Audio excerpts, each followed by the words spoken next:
It just sucks to have trained for something so hard and put so much thought into it, and then just one fluke thing just takes you out. This whole thing is a true underdog story. We're this team that lost first last year. We come back in. No one really knows who we are. No one knows what we're capable of. We lose our first 2 matches, then we win 3 in a row. We get to the semifinals.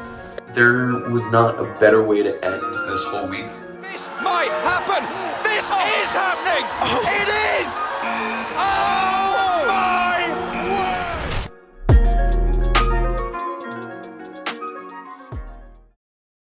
Traveling in was pretty eventful for us, to say the least. At first, we get to the airport and we're trying to find parking, and it turns out that our flight was canceled. Yeah, check-in was fine, no problems. I had plenty of time. I got some coffee, and then I drank the coffee. And then luckily Delta is awesome, shout out Delta. They hooked us up with a new flight. On the flight, this man behind me, he was sitting next to Connor. I don't know what he had, but the guy that had something attack, like a heart attack or like a seizure or something. This woman next to him is yelling like, "Help, we're losing him, we're losing him." And I was kind of just sitting there like, oh, okay then. And then I took a nap on the flight. I was really relaxed. I never slept that good on a plane before. I mean, at first no one knew what was happening. We thought this man was dying behind us. And luckily there was like 4 people on the plane that were doctors or nurses that came on and helped him out. It was a pretty quick flight. I'm just coming from Phoenix, so pretty smooth sailing. There wasn't anything like super exciting. Kind of just got on a plane, got off a plane, got on a plane. I've had the worst luck with planes. Yeah, so when I was flying in, I was supposed to have a layover in Detroit, which oddly enough was going to, I think, link me up with Tim and Connor, and then we were going to fly down to Texas. There was something with the weather or something wrong with the plane. Ended up getting rerouted. I think I ended up going to Atlanta, having like a super long layover. I think I ended up being one of the last ones there. I got like the luckiest setup in the world. I was sat down next to this very nice lady, and then there was an empty seat to my right.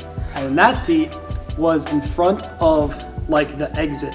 So it was just empty. There was no seat in front of me. So I just scooted over, had room to my left, had room in front of me. I was lounging. Just so stupid. We finally came onto the airport and I realized Texas is hot. Like, Texas is nice. I love the heat, by the way. Love it. So it was great. It was just like a really pleasant surprise that the place was nice and warm, coming from not so warm Pennsylvania. After we got to the Airbnb, we checked in and we settled in a little bit. We were obviously all pretty hungry from our days of travel. We had thought that Alex, Gio, and Aaron were gonna wait for us, and they didn't. We're just like, come on guys, you're not gonna wait for us. Yeah, Tim, Connor, and I went to this Mexican restaurant to get something to eat. And it turns out those other hooligans went to Chipotle. Like, really? Chipotle? You guys are in Texas, in a new state, a new place, and you choose to go to Chipotle. Like, what the heck? They didn't even invite us either. Like, they didn't wait. They just ditched us. I don't know why of all places we went to Chipotle. Because Chipotle is literally like the same thing. But eventually they did show up to our place and that we were eating at, and from that moment on, it was just jokes. It was just so funny. We were all just in a goofy mood, laughing, and it was so cool, and the energy was awesome. We were all just positive and having fun, and it was definitely good. So after the Mexican place, we went to this grocery store that was next to the Mexican place. Do you hear that? They're in the other. We have found wild Alex. Oh, the grocery store was a time. Oh no. Got a giant watermelon that was like this long. Very weirdly long. That's like the size of a small child. It was like literally like so long. It was bigger than like 2 babies combined. Like $7. It was a steal. And then at one point, I remember looking down the aisle and I see Alex on the back of a shopping cart zooming down the aisle. Alex had a tragic bathroom experience. Man, as I was looking around there, that Chipotle hits. I was like, all right, I gotta go to the bathroom. Like, I gave Connor my card. I was like, I gotta go. And I get to the bathroom finally. It's like at the front of the grocery store. You get in there, unload, okay? And look, so when I go to the bathroom, not everybody's like this, but I like to enjoy my time. I just, so I stay there for a while, and I sit on my phone. Came time to wipe. And the toilet paper situation was like this big fat roll of toilet paper, but it wasn't contained in its dispenser. It was just a stick on the wall, and it easily could just slide out, right? So as I'm unraveling, it starts coming out. I have my phone in this hand, and I'm starting to unravel with this one. That thing drops. My instinct is to catch it, so I go, but my phone drops, hits my leg, and bounces into the poopy water. I think I grabbed it and then put it in the trash can because the trash can was empty. So I was like, all right. I wipe my phone off like the best I can. I like pinch it and like put it in my pocket. And now I gotta go. Now I'm in the grocery store. I gotta get wipes and like cleaning things for my phone. So this was just a really unfortunate time for me. And that night, we just got back to the place, and I kind of sat the team down and debriefed them about all the event rules and some things we learned. Because prior to this championship, Connor and I went to Georgia to be a part of the first ever U.S. World Chase Tag certification. So we learned a lot from that, a lot about strategy, tactics, and just about how the whole event's going to run. That seemed to be the typical night for us. We would kind of wind down just watching whatever World Chase Tag matches we wanted to. Sometimes it was for the teams that we were playing, and sometimes it was just, hey, we like this match, or we want to watch this person, or we want to look at this strategy, or just it's just on in the background as entertainment. So we definitely immersed ourselves in Chase Tag there.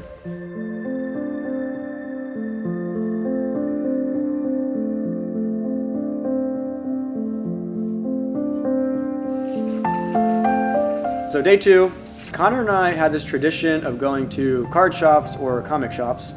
So him and I went to this really, really nice comic book store. I kind of slept in a little bit. I was trying to do my best throughout the entire week. My biggest goal was to focus as much on recovery and staying ready. We found the path. So Alex had told us that there was this path, apparently, not too far from our Airbnb, and then we started walking a little further, and we ran into a playground, and it was a great playground, lots of bars. Every swing, every bar is lined up with another one, and it was so nice. So we messed around there for a little bit. I kind of feel bad because I feel like I took over, like I wanted to try a flyaway regrab, and I've never done one outside before, and I got it that day, so that's epic. But it took literally like between 50 and 100 tries.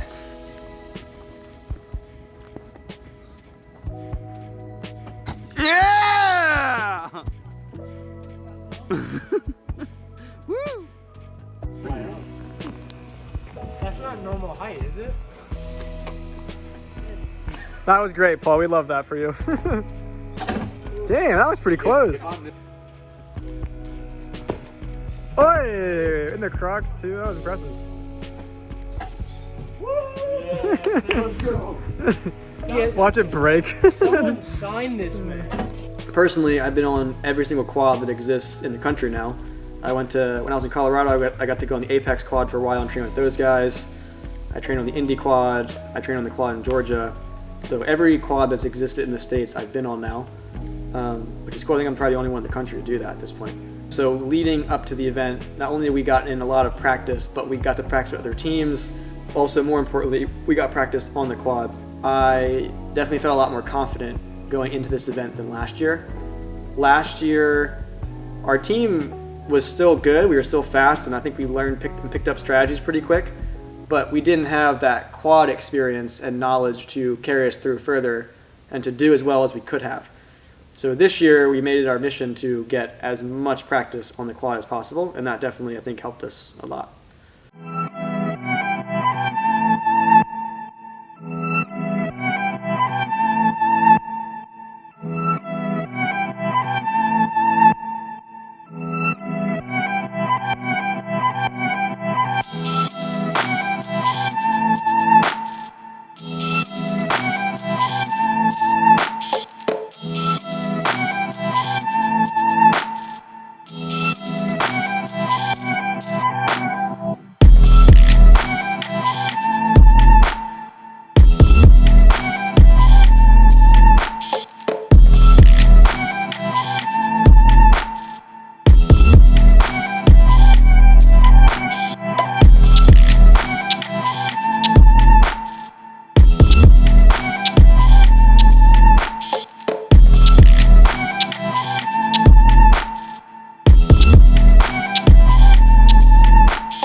we go. Let's get it.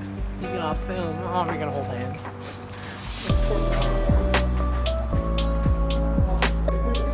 There's our friends. And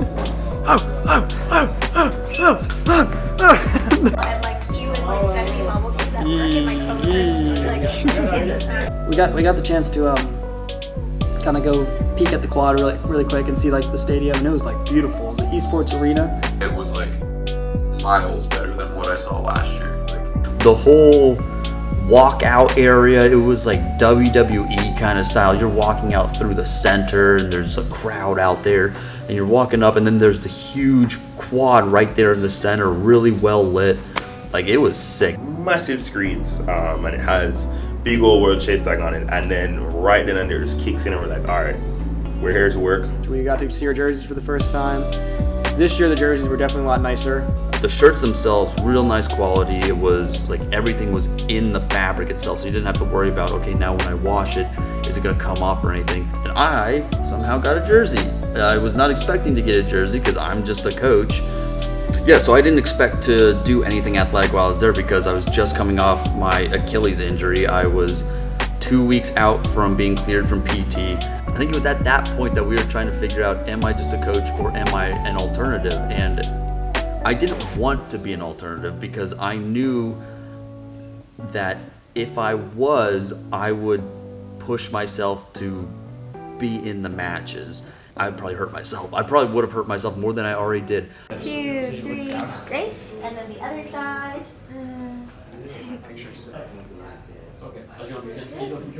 Nice. Perfect. Oh, he's just gonna get Paul's. 1, 2. I thought the photos were pretty funny. It's cool to see the process behind like the TV, like watching it on TV, and then being able to see how all it's run. This was the most heel up. I'll do one with and without. Yeah. I'm a Gio. I'm good over here, Gio. You want to carry him? Yeah. Team captain. Yeah! Jump up. Are you guys gonna catch me up? Yes, I'm okay, gonna jump. yeah, jump. Just make sure he's not covering your face. Yeah. Yep. Put your arm down. Yeah. Perfect. I'll make room. Move. Everybody's just one step this way. Yep. Perfect. 1, 2, 3. We're gonna win our anime girl, guys. Please don't injure him. No, we're doing good. He's just at the bottom. Mike's fast. Let's go, baby.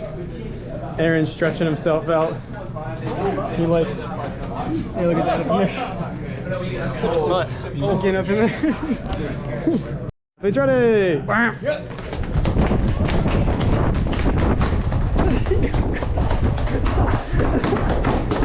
Connor wins. we ended up being able to have our quad time, which was a little bit scrambly to get onto the quad because we were sharing time with another team, and they were sharing time with another team. So it was a little bit of a mess trying to get on the quad when we were allowed to get on the quad. But everything worked out. We're all warmed up.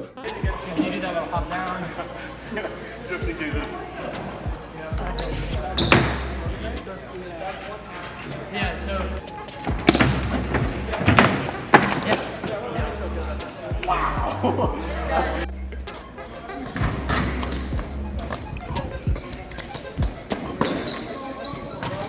There it goes. Nice. So we get on the quad. We're practicing with 215, which is a team from Philly. I've never met any of them, but Tim and the rest of the crew, I guess, have had a couple of training sessions with them, so they knew them. But it was a really good entry onto the quad. Holy! Hold up. Watch it. Good. Good breath. Good breath. Yeah. When we played them, they reminded me and our team like we were last year. The way they were moving on the quad, and they were aggressive, they were really good, but I could just know how they felt because that's exactly how it was for us last year. We just weren't. We were good and we were fast, but we just didn't know how to control it yet. And that's when I noticed how much better we've gotten from last year too. It is. It's on. Oh, I don't see it. Tag it! One, go.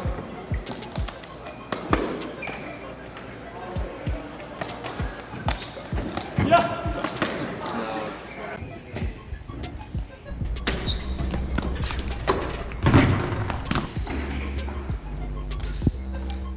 Tim, go. Eyes, close, close. Nice, Dad. Good dive.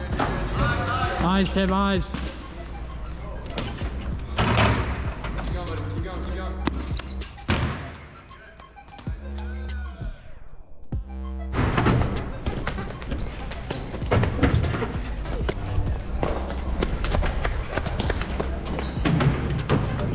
Earlier.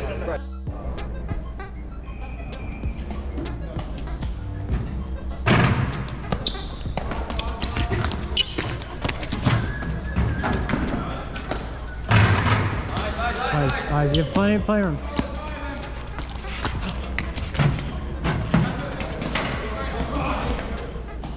On.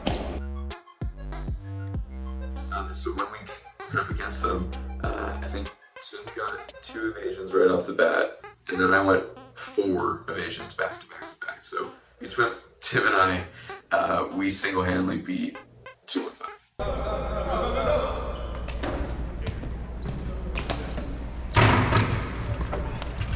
Eyes, Tim, eyes.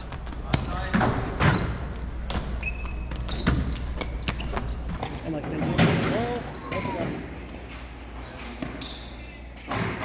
And then after 215 left, we continued doing full matches, but just amongst our own team. It feels so good. I miss my guys. It felt really good to be back on the quad with, my family.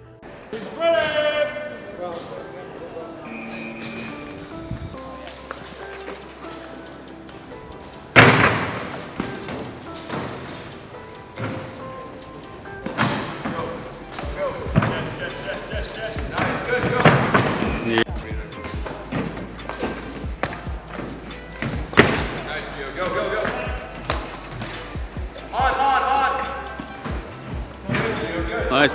Eyes.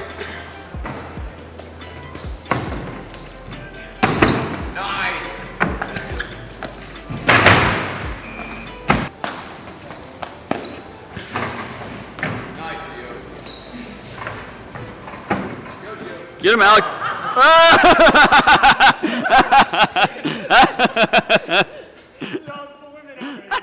I think practice went really well. I felt really confident. I think towards the end I was getting a little tired and I was performing like crap and I was definitely beating myself up, even though I guess I wasn't doing as bad as I thought. But I remember being hard on myself and being like, what are you doing? Like, this is not it.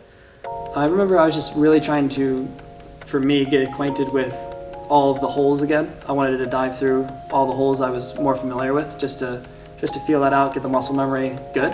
Because like diving through holes is very much like my style, so I wanted to make sure that was like at least solid. I didn't feel like I was lost ever. I definitely feel like the practice that I put in, going to the certification to get certified to like was it coach or ref, JSAG stuff, definitely helped with my knowledge of the quad.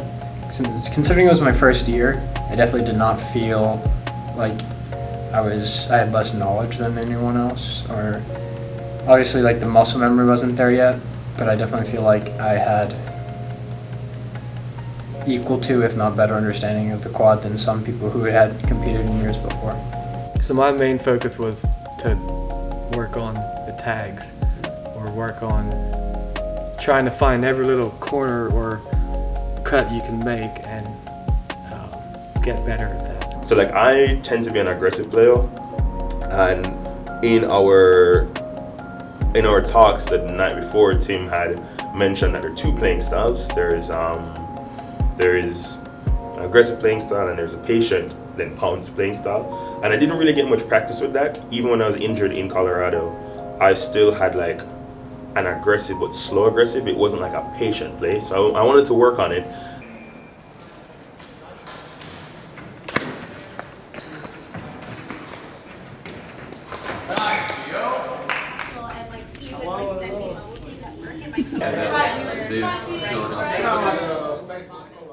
And then after practice, we had our hero shots and our B-roll, which is pretty funny seeing everyone be so awkward on the camera as they're like being told to do like finger guns and dumb things like that. So seeing all of them was pretty funny. Let's go, baby! Let's go. I think mine was the best. I see it now. That was a good one. Yes, sir. No, look at the camera, dude. Yo, for the women. I remember I was kind of nervous because I didn't know what I wanted to do for my hero shots because like they kind of just put us in front of the camera like do something. Just kind of like, what's happening? What am I gonna do? About to do some filming, some interviews. I love competing, but man, the interview thing just not quite my thing. Just let me go compete and I'm happy. See it? In 3/4 of a mile, turn right.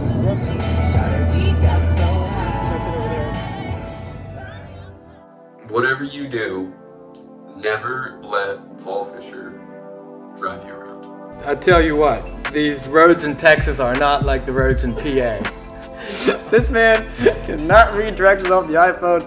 The amount of wrong turns he had us take. Because it tells you to exit off here, and then you take the exit, and then there's 3 more exits, and you're trying to figure out on the fly which one you're gonna take, and then you have to relay it to somebody else who's driving. So it's a whole process to go through, and there's not much time.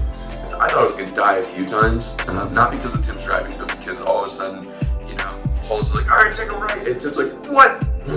We have to cross 6 lanes of traffic just to get this on-ramp. We missed like 5 off-ramps. I think I was navigating more than anybody else, which was why I was getting so much blame, because I was putting myself out there more. Paul got lost like 6 times along the way at least. This man, I don't know what it is, or the Texas roads or something, or if he's dyslexic or something. So we went to Twisted Burger, which was great. Because we had a full day in between the rest, so we figured we can stuff our faces with burgers because we're not competing the next day. I loved that burger place. Oh my gosh. That burger place is so good. The burgers were unreal, bro. Me and like maybe 1 or 2 other people were wearing our old jerseys, and it was cool because this group of kids like recognized that we were like tag players. I was like, tag has like a following, like that's actually kind of dope. We're gonna be professional tag players. This is sick. Chase 1, Dexterity Depot evaded. Is there another one under? It's ready! I'll gladly talk about the cornhole. So I don't know where this came from. I was gonna win every time. This man can hit the hole for the cornhole 99% of the time. I might not be the best tag player or ninja or anything, but I'm up there with the best of them when it comes to cornhole. No one's gonna beat me in cornhole. All right, good when you are. Well, hold on. This is gonna be 2 pieces for somebody. Mm. Just somebody's right. Yeah. Or like here, right? Yeah. Right.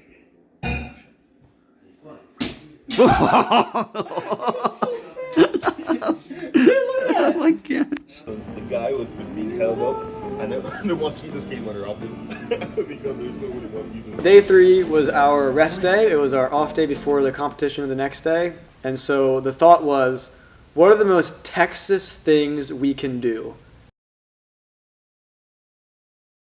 We go to this really, really nice gun place. It's called the Texas Gun Experience. This is a massive just warehouse. You come in and it's just guns galore. They have a knife bar where you can buy like a katana. We rent 2 guns, it's a rifle and a handgun, and everyone gets to shoot each, and it's pretty fun.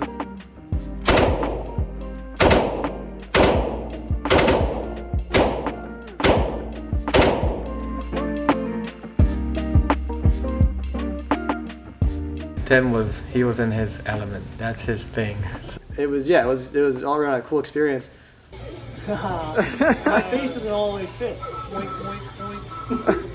Oink, oink, oink. We wanted to go to a good barbecue because you got to get the full Texas experience when you're there. And so I remember just sitting there and we're having a good time, we're talking, and we're getting ready for the next day, which was going to be a whole lot more. The next day was the first day of actual competition.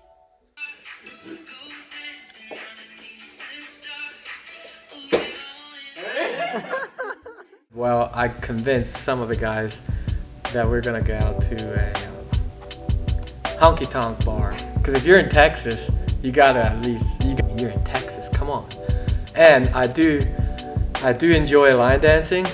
We were in the Airbnb and we were just talking about it, and Paul started teaching us how to do line dancing. 1, 2, 3, 4. 1, 2, 3, 4. 1, 2, 3, 4. 1, 2, 3, 4. Restart. That's it. His hips don't lie. A couple of the guys decided they want to go with me to the line dance, so we decided we're going to learn a few songs. So after we got back from barbecue, I was pretty set on going to this honky tonk bar. Mike was game, he wanted to go. Like, I was still awake because I'm like, I don't really need to sleep all that much, it doesn't really matter. But Paul's like, let's go out dancing. And I was like, yeah, let's go do it. Alex decided to go too, which surprised me. Anyway, I was like, dude, Texas like line dancing? That sounds incredible. I need to experience this. At night, when everyone was getting ready to go to the country bar, I realized I was just not feeling good. So Connor and I stayed back. So he finds this place, I don't know where he found it, he just looked up dancing or something like that, and it was massive. But we're pulling up on a Thursday night, and it's this massive parking lot that is just packed full of people. There's like a line coming in and out, and we're like, what the heck? And all these dudes in like straight up cowboy hats, like local Texans, like are here, swing dancing away. It was a lot of fun, and I did my best, but I didn't know all the moves these guys were doing out there. And they knew what they were doing. Like, I already don't know how to dance, and I'm definitely not about to like know how to swing dance. Like, what the heck? And they were like, dudes were throwing people and like around there, like it was nuts. Even Mike and Alex got out there, so yeah, it was a good time. Because the nice thing is you could go out there and make a fool out of yourself, and nobody knows the difference.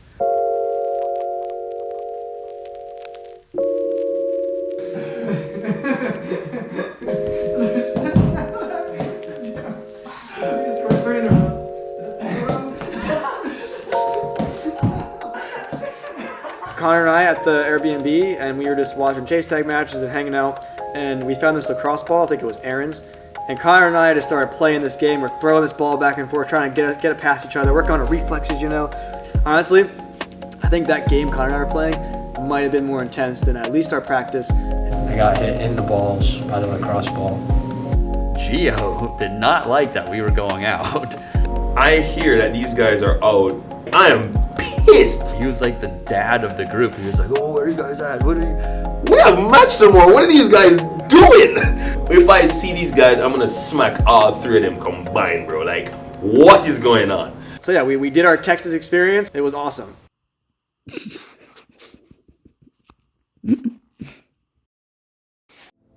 the big day. It's weird when it's actually competition day, regardless of what sport. Like, there's a different feeling in the air. I remember waking up and distinctly feeling like today was different. Like, there's something more going on today. We knew we just had one match, and it was going to be our hardest match of probably the entire competition. It was against Apex Sun. We decided that our game plan was going to be a rotation between me, Paul, and Aaron. First match was Apex, and Tim recommended like strategy of like really trying to pace them, which we interpret as like moving like quicker and like forcing them out of like situations fast. And I'm not like a very fast like type of player. I like being a little bit more methodical and then diving. So I was like, okay, my style is not like good for this matchup. So I was like, all right, I'm cool. I talked with the team. I was like, all right, I'm cool with taking a back seat to let like our better players like get in there, because we gotta beat Apex. This is gonna be like a really hard match. If we can beat them, like we would be the only other team other than the other Apex that to beat Apex. I think it was a little bit of a double-edged sword going against Apex first, because it is one of the things where we get them out of the way, but at the same time, when do you really want to go against the best team in your bracket? So it was about an hour-long brief, and we're sitting on the couch, just completely relaxed. But I thought that was very helpful. It's go time. We head over to the Arlington Sports Arena. Yeah, so then we got there, and obviously everyone's there. We got a big crowd of athletes, over 100 athletes, and all in one room. Everyone's hyped up. It's a good energy. We all huddle into this big old room where they start passing out jerseys, and all the teams are coming in and it gets super cluttered. They ended up doing rock, paper, scissors first. So everyone was in the same room. We had, and then they were just bringing up each pair of people that were going to be competing. I think the first round robin. So you were doing all of your first 3 rock, paper, scissors.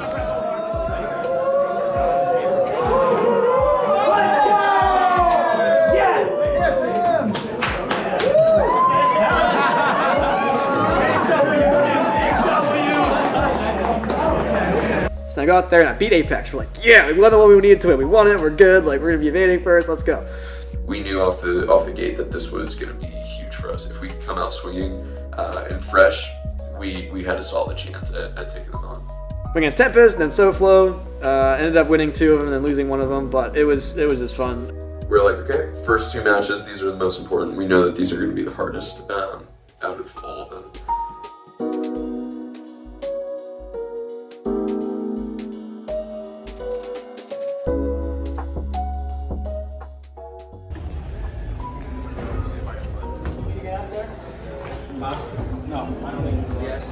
Yes. No. Yes. Hello. After the rock, paper, scissors, all the teams were done with that, they gave everybody about an hour where it was open quad. Are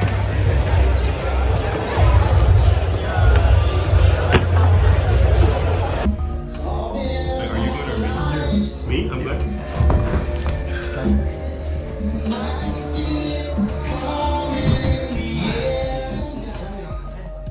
When it was time to warm up, we went backstage. I was feeling good, 0 nerves. I just felt so confident, so calm, so collected. Like I felt great, to be honest. We saw that you had to do a walkout, and we're like, what are we gonna do for our walkout? Alex and them. I took up the football one. You see, didn't like it. So. Oh, purple, yeah. God, That was good, yep. Oh, there's another pink one right there. Oh, yeah. Oh man, these are ribbed too, for my pleasure. Oh, nice, bro. I had this funny idea to put on sunglasses during our walkout on stage because, we're going against Apex Sun, so we gotta block out the sun, We just all planned to get these sunglasses and like put them all synchronized and just be like tough. I was trying, but I don't. It's go time. We're in the back room. We get pulled out. We see Apex Sun. We know what we have to do. We know our game plan. And we just gotta go execute. A team built entirely within Pennsylvania, training out of their own facility in Camp Hill, Pennsylvania. In the red corner, evading first, Dexterity Depot. The Pennsylvanians enjoyed some big support last year at the USA Championship, and they brought their shades with them. That might help them deal with the glare of Apex Sun. It remains to be seen. So we stroll out on the stage, we have our sunglasses in our hand, and then we're gonna whip them out all at the same time. But then this dude, Tim, up front, whips it out way earlier. I'm like rounding the corner, and Tim has his sunglasses on. I'm like, bro! So I'm like, whip them on after. I mean, all the sunglasses got on, but it was just like, okay, we're going now, oh no. Wow, just walking out on the stage, That was cool. I remember walking up there and they had all the cameras on us and there's the big banner behind. Yeah, I was definitely feeling the butterflies. You're playing a game of tag, right? But man, it feels like it's more than that. It's a competition. For me, being a part of American Ninja Warrior in the past, and other TV productions and shoots and things, it was so different seeing chase tag and the level that it was at, and it gave me chills. Like it gave me so much energy to be there in this place and do this walkout and do all these things. It was awesome. Spirits are high, everybody's good. Paul's one of our fastest guys, and we thought that if he went out fresh, he'd have more of a chance of evading first and getting us to the point right off the bat. And if he didn't, he'd still wear the person out enough to make them work for that tag. I got the opportunity to do it, to go out there, to evade first. Apex Sun versus Dexterity Depot. Chase 1, Dexterity Depot, evading. Athletes ready! A lot of people have been talking up the chances for the title for Apex Sun this year, and it is Santos Terrones who is chasing first in this one, looking to get hold of Paul Fisher. The man with the headband is doing well in these early exchanges. He's going all the way around the outside. There's a little slit there, and Santos can make the strike through the bars, and we're not for losing his footing. It might have been a lead on. I remember I got tagged, and obviously I was disappointed that I didn't get the evasion, but I thought I did good enough to get him a little tired because I didn't get tagged instantly, which was one thing you don't want to do. And then Tim was chasing.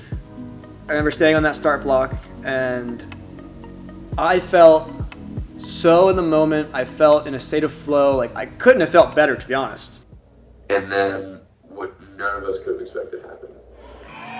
Well, team captain Tim trying to get the crowd fired up. Santos joining in. So let's assume they're fully fired up, although Tim has managed to nearly stack it coming out of the loading bay. He launches into the loading bay and then does stack it. And he is down. He is down, and that looks like an elbow or an arm. It's certainly injured something. It's going to be an evasion. Santos. So I jump into the loading bay. When I land, my left leg buckles pretty hard, which spooked me, and it kind of caught me off guard.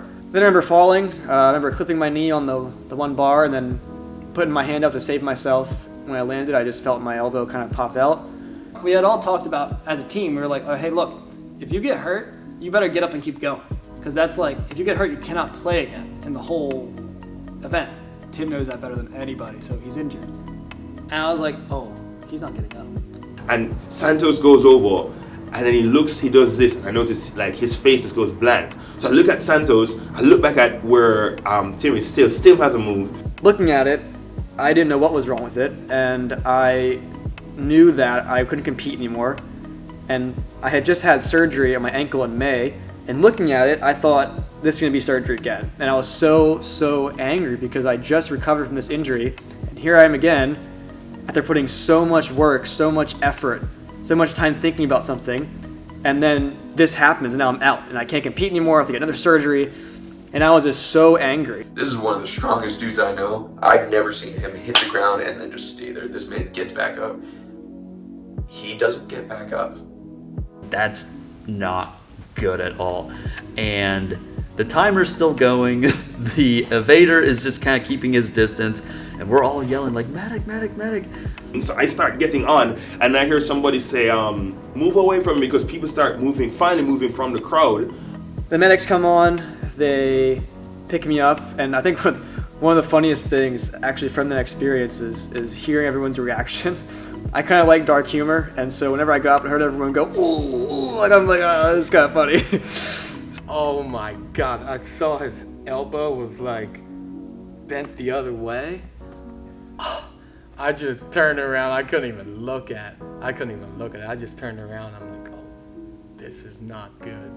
It just sucks to have trained for something so hard and put so much thought into it, and then just one fluke thing just takes you out. And I remember just feeling the energy of our team just go,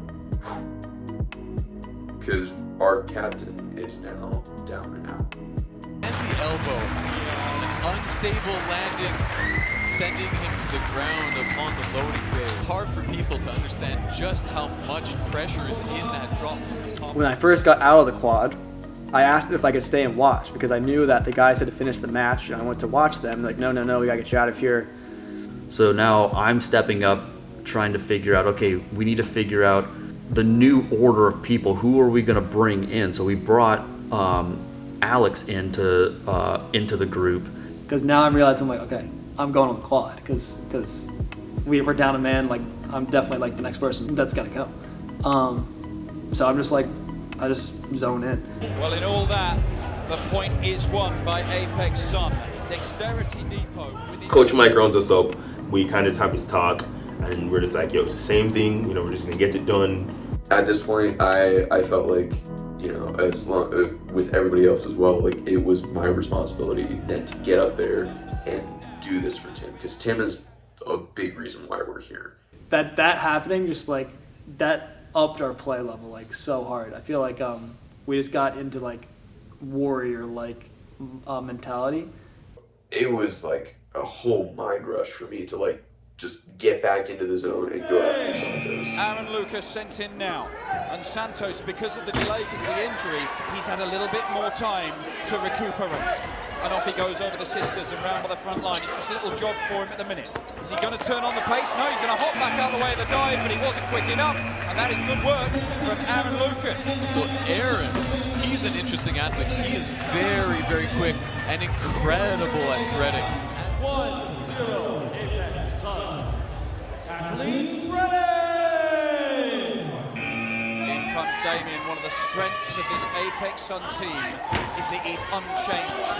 They know what they're doing. That is a great recovery from Damien there when he was losing his footing. And then he still has the confidence to have that foot placement to go up onto the bars, high up on the tilted cube. And ultimately... Ended up getting Santos, which felt good. I was, you know, get moving, ended up getting tagged by Damien. He caught me over in the tilted cube. They take me over, I'm in this chair. There's a TV next to me, so I'm trying to watch, but at this point I start going into shock, so I'm sweating, I'm starting to see stars and feel nauseous, and this wasn't there at all. The pain hadn't fully set in yet. They tried to give me pain meds, I think twice, and I kept denying it. I'm a big baby when it comes to needles, so I didn't want them to put the IV in and give me pain meds, so I kept denying it. He did not. He changed his direction once he saw his opponent going. And everything zones in, and I just see him. I don't hear anything else. I just hear the athletes ready, and as I hear athletes ready and it fades out, we're just off. Number 99 is Jordan Robinson, and then he comes looking to track down Damien. And the ridge offers him an option. And wow, turning back on the front line. Allegedly, I slapped Damien quite hard. He starts running in front of me, so I speed vault over, and the force coming from the force of me coming over the mountain, and then just as I'm about to lay it on him, I start pulling back, and I go, oh crap.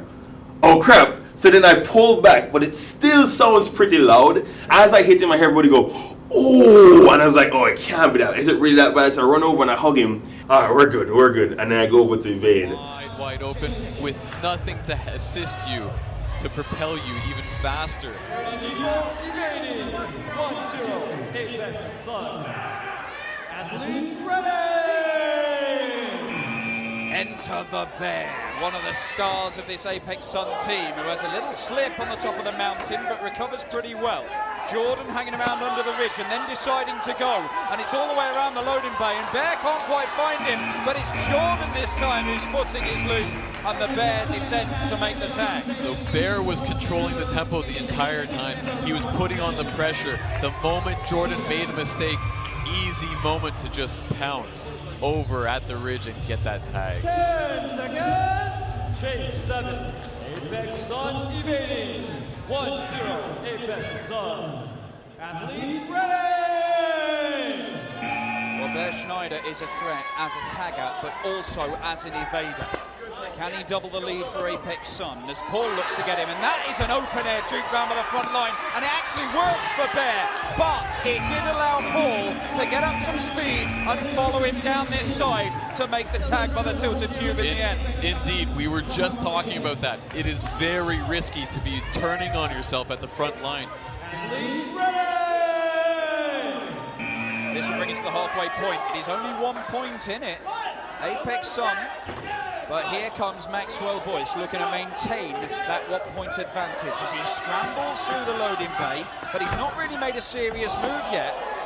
And Paul Marr, well, Paul, if he'd gone under the mountain, there was a route of escape. There wasn't one under the cistern. Apex Sun evading. 1-0, Apex Sun. Athletes ready!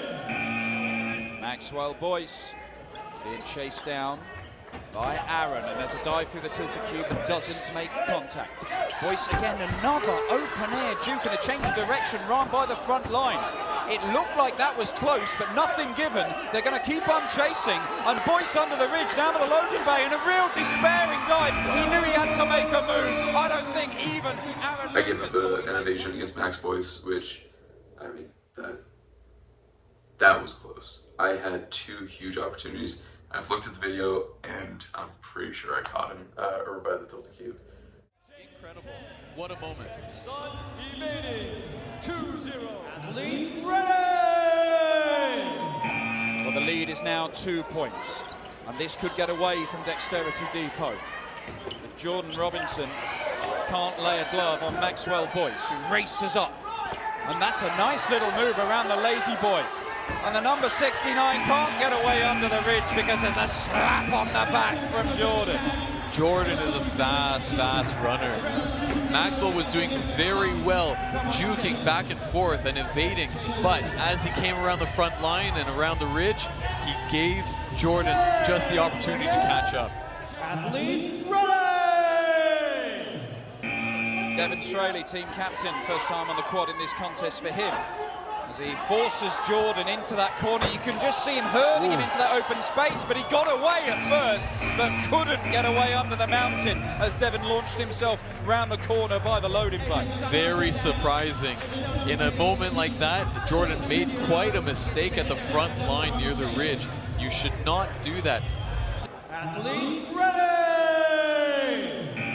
In comes Alex, the number 58, trying to track down the Apex captain, Devin Straley, who's just keeping his eyes on him, a little shimmy of the shoulders before he went again. It's another one of these change of directions by the front line. I think I only went in one time, but I had a very good dive, and that was cool. I had a really good dive tag, which apparently Christian, the co-owner of Chase Tag, told me later that it was like one of the cleanest dives he's ever seen. Just like, he said, usually people when they dive, they like nick things like on their body, and I just went like through.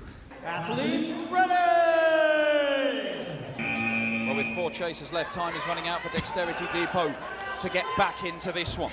As in comes Max Hummel for Apex. And he's just waiting, and there's a little stumble, but it doesn't matter because he recomposes and gains center control. Into the loading bay, but doesn't really commit, and then that bar gets in his way by the mountain. And it's a scramble, and oh, there it is, finally! He was waiting and waiting until the chance came, and eventually Max Hummel made the tag. Athletes ready! It has not been a dominant performance from Apex Sun, but it has been efficient, and it can be won right now if Max Hummel can get a point to seal a 3-0 victory. But a tag is made under the mountain. Strong work there from Aaron. He has looked pretty sharp, Aaron, on the quad in this contest. Aaron is definitely a prime athlete for Dexterity Depot. Damien bouncing on the chaser's plate, looking to seal the victory. And a nice little hop up on all the bars and platforms, and a reach through the loading bay does seal the deal. Apex Sun 2, Dexterity Depot 0. It's interesting to see that they didn't have quite a dominating effect over Dexterity Depot this year. I don't know if it's whether Apex hasn't improved or whether Dexterity Depot has been the one to improve. For the first time, everybody in the stadium is like, Dexterity just made Apex human.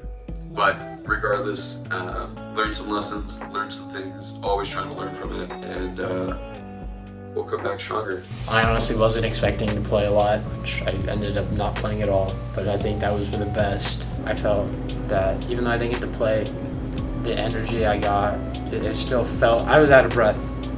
Even if I didn't play at the end, I was still out of breath because of all the yelling I did and how hyped it was. But yeah, we ended up losing, shook Sun's hands, did another kind of like huddle. Aaron prayed for Tim. As soon as the match was over, we're not even thinking about the match. We just wanted to go find our buddy Tim. On our way back, the camera crew and the interviewer stop us as a team, and they start talking to us about the match, about Tim, about what happened. They were asking about what we have to do now, or how this changes things for us, having Tim out. We all kind of said something like pretty solid. I was pretty proud of what I said. Again, I'm not good with interviews usually, but I was like, yeah, hey, I talked like pretty well. The microphone goes to Mike Myers, and he's just like, I agree. And that's all I said. She's like, okay, a man of few words. After they interviewed us, we were then free to go. So we all rushed out to go find Tim. Eventually the ambulance gets there. They put me in a stretcher. They're doing their best to immobilize and not move it because any sort of movement was pretty painful at that time. At this point, Frank came running out and making sure I was okay. Frank is a good friend of mine, and I was happy to have him there. And they finally put the IV in. I finally like, all right, you know, it's starting to hurt a little bit. Well, let's get the IV in here. So they put it in, and it was fine. And just sitting there, it was just so surreal. Like, it just didn't feel real to me. We'll hold it down, don't worry. I would attack him too. Huh? I would attack him. I know, bro. I know. But You were so easy to attack, I had him. I saw it, bro. I was like, all right, we're good. Evasion time. And then, you know, just top on his. Yeah, we get to the hospital, and we get into our little room. It definitely takes a while, and we're just hanging out. The people there were nice. Frank being there was very helpful. If Frank didn't come out, I know what I would have done. Frank was very helpful and just being a good, positive person to be there and waiting there for a while. Eventually, all the guys show up. Thank you. Thank you so much. Thank you. Hey, Paul, how did we get in? We came in through the employee entrance. It's almost midnight and we're in the hospital. We snuck in.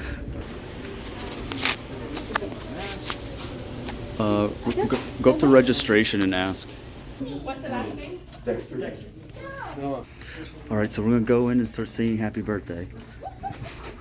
You want to start? You want to sing "Happy Birthday"? No, we're not.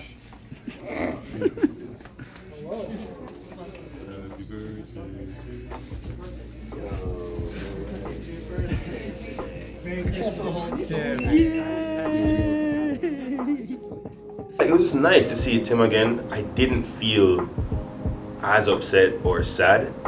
Yeah, Tim, you know you're the only one who got to keep his shirt for the night. I'm gonna do that. I'll get off. I feel like I could have gone in and gotten invasion. So we're in there joking around. Told them a little bit how the match went. I don't know why the hospital let us all go in that room because there was a good 7 or 8 of us, and we're all just like piling in. We're like still amped on energy from from Chase Tag, and so we get kicked out of the room by security because there were way too many of us there. Then we went to a grocery store because Gio said he would cook for us. It was really late at night, so we couldn't like get any good food. So Gio offered to cook. Gio is like an amazing cook as well. Man of many talents, Gio is.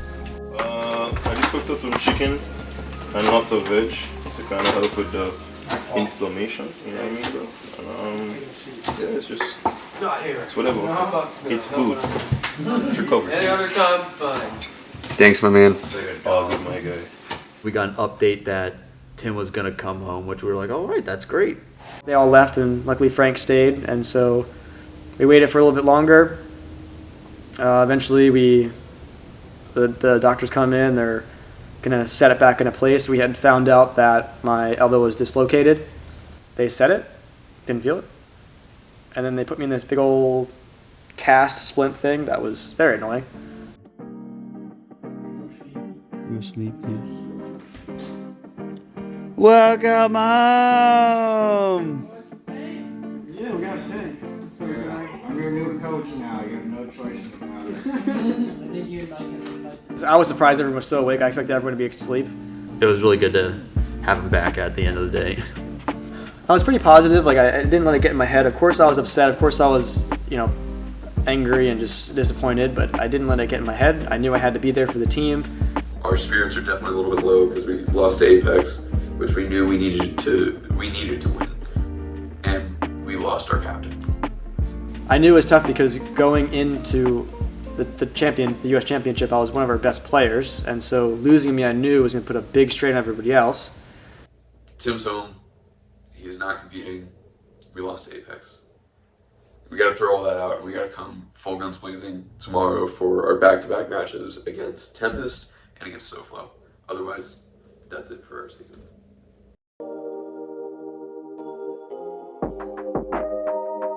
The next morning, it was a bit somber. And it definitely felt a little weird, knowing that Tim wasn't going to be competing for the rest of the week. Tim was figuring out that he can't do everything by himself because he's all crippled and his arm was weird. I wasn't sure how I was going to shower, or like all these things. It was just really, it's kind of funny, like just trying to figure out how I'm going to like go about traversing my day and get through the Airbnb and carrying around my stuff and getting back to the venue. So it was kind of funny watching him try to do stuff. And you're like, Tim, stop, just let us help you. We weren't in like bad spirits at all. We felt like we really like did well and we performed our best for that match, and it was just like the outcome was what it was. We definitely felt more confident about the next two matches because Apex was obviously going to be our hardest match, and we did pretty well. But with that, I felt like we all were able to come together even stronger and really focus on what the goal was. And it wasn't, any more for ourselves. It wasn't any more for just Dexterity. It was now for Tim. Last year, a lot of people just kind of wrote us off. They didn't think that we were going to be a challenge. They didn't think that they had to try really hard, and then Olo came out and had to like step up and actually try against us. And they told us that they were super surprised at what we brought. You can't judge a team by past performance or just how they look. We knew we were one down, and we knew we had to at least win one to stay in the tournament. If we lost all three, you're kicked out. So we needed at least one win. We made Aaron the official captain. He's now our captain. That's our... I'm the official evader. Thanks, man. That feels better. We're gonna make sure it doesn't come down. Yo, no double. No, because I'm not gonna be untied then. Oh, yeah. Thanks. Bros. Athletes ready! He slid so hard in the socks. We go to the venue. We get ready for our match. It's like we have another late night match. We're like, all right, let's just like, go out there and like have fun with it. Like not be too serious and like have that like affect our play. But I think we probably didn't take it seriously enough. I think the team got very cocky based on our match with Sun. The warm-up was nowhere near as good as the first day. We were talking, we were kind of hanging out and stuff, but it didn't seem like we were taking the warm-up as seriously as we did the first day. Everyone was left to warm up, and I stayed to continue to watch matches because I knew I didn't have to warm up. And I wanted to be there and support the guys, but at the same time I wanted to watch the matches and try to learn from them to then be able to help the guys with that knowledge. I think everyone was so happy with the performance with Apex that we just thought the next match was going to be easier. We're ready. We wanted Connor to be able to have his chance. He wasn't feeling super confident against Apex, and we were a little concerned just because he's a little bit of a newer player. He didn't have experience last year on the quad, so we wanted to kind of ease him in. So we throw him in first. That's our way to ease him in. I took warm-ups very seriously then because I was going to be the first person. I was starting as a Vader. And I really wanted to get that first point to give us an early lead. So I was taking my warm-ups very seriously that day. Dexterity Depot! You want to talk about nightmare starts to a tournament? Let's talk about Dexterity Depot. Not only were they paired up against the favourites for the group Apex Sun and went down 2-0, but their captain and leader, Tim Dexter, dislocated his arm and had to end up in hospital. Losing a player, let alone your captain, Fernando, is going to have an effect on this team. Absolutely, but luckily he's still in attendance here, so maybe he can give him some pointers to his teams, help them strategize, keep that win going. The strategy might well be a help from Tim. However, he's not going to be able to do anything on the quad to make this happen. Versus Dexterity Depot. Chase 1. Dexterity Depot evading. Athletes ready! Hunter on the chaser's plate for Tempest. He was a major, major weapon for him in their opener. He picked up 2 evasions, and you can They see sent out the something speed. like crazy fast, and I was not expecting it, and to chase me, and I took a turn way too wide, and it allowed him to gain a lot of ground on me, get a fairly fast tag. I mean, that's the most I can do is learn from it, learn that not to underestimate anyone no matter what. Well, 2 evasions against SoFlo for Hunter. Can he add to that tally? In Hunter Peyton Mendoza, Paul trying to track him down and not really finding a way to Piers. It's a cloud of dust, and that is all that Paul has managed to eat. Paul gets evaded, which doesn't happen, which tells me, okay, this guy is somebody to not mess around with.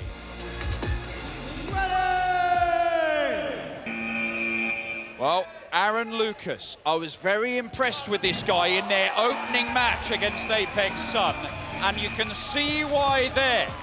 I come onto the quad and immediately get a spike. It felt like one of the coolest tags I've ever had. I came onto the quad, set him up perfectly through the loading bay, dove through 2 of the bars like they weren't even there, and just before he knew it, he was tagged. And I remember him looking back at me and like, heck yeah, man.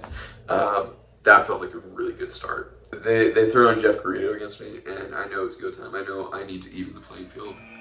Jeff Garrido's turn to get on the quad as Aaron Lucas, who did not expend a jink one way, a little dance around the ridge, and he invites Jeff to follow him. And look at, by keeping up the speed, wonderful technical work. End up having a great chase against him. Got really close under the mountain at one point. I knew he was tight on me, so I knew I had to cut corner immediately. If I kept going straight, he was going to hit my ankles. So that worked out in my favor. Get the evasion. We're now 1-1. They throw an Unruh against me, and we know Unruh is like their premier guy at this point. Aaron Lucas shapes one way, shapes the other, and off he goes. And once again, we see him get through the mountain. He gets through there so quickly. I ended up juking him at the tilted cube and almost get away from him under the mountain, but he's got a beautiful slide. He ends up getting me just in the corner of the loading bay. Jordan Robinson comes in, looking to attack from an angle, cover it, and a real hop into the tilted cube for the mountain, and now cross court, and Jordan goes through the bars, but he's not there, and there's a little shimmy and a shake, and Joe Unruh gets a point for Tempest, and they go back into the lead. In Tempest's opening game against SoFlo, they took the lead twice and were pegged back twice. You would not let them take your dog for a walk. And there's all kinds of madness on the mountain. Joe Unruh hopping about from mountain to mountain like some kind of mountain goat, but the footing wasn't quite sure enough in the end. Wow, I have never seen that back and forth evasion on top of the mountain right there, going for the tag. Crumpled over there, Paul Fisher, but he luckily came back side to side, juking over there. And Joe just caught his foot up on the slide tag. There's that tag out there by that loading bay. 2-1, Tempest. This Tempest team, and a pretty impressive one. He is tall, he is rangy, but he is not slow.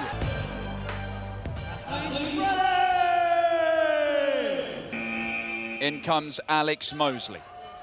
Trying to get hold of Sean Nirenberg. Well, he's nowhere near with that dive through the loading bay, but he turns it into a scramble under the mountain. It looked like he was getting close. He's doing a lot of good work down low here, Alex Mosley, and it is down low where he gets success as he goes through those bars by the ridge. Alex Mosley, textbook scrambler out there. He really does look like a bundle of energy. He's so excited. He looks like he's got the tools to be such a weapon in this tournament, Fernando. Gets back to me, and so I know we're down 2-1, and they have Hunter Mendoza back up there. I'm like, I got this guy before. I can get him again. Well, 2 newcomers to this sport who really look like they've got a lot to offer. Hunter versus Aaron. It's going to be quick, this. It is quick. But Hunter, look at the way he's going. No tag given. So he comes cross court to try and cut him away here at the front line. And Hunter shaping, and there's a dive through the bars. The lights go green. If you look at the footage, it's dumb close. Ends up being an evasion, or they're up 3-1 at this point. At this point, I'm feeling a little discouraged, so I'm like, all right, they've got my number. I'm gonna hang back and let the rest of the team take the brunt of this and pick up where I was kind of putting up some slack.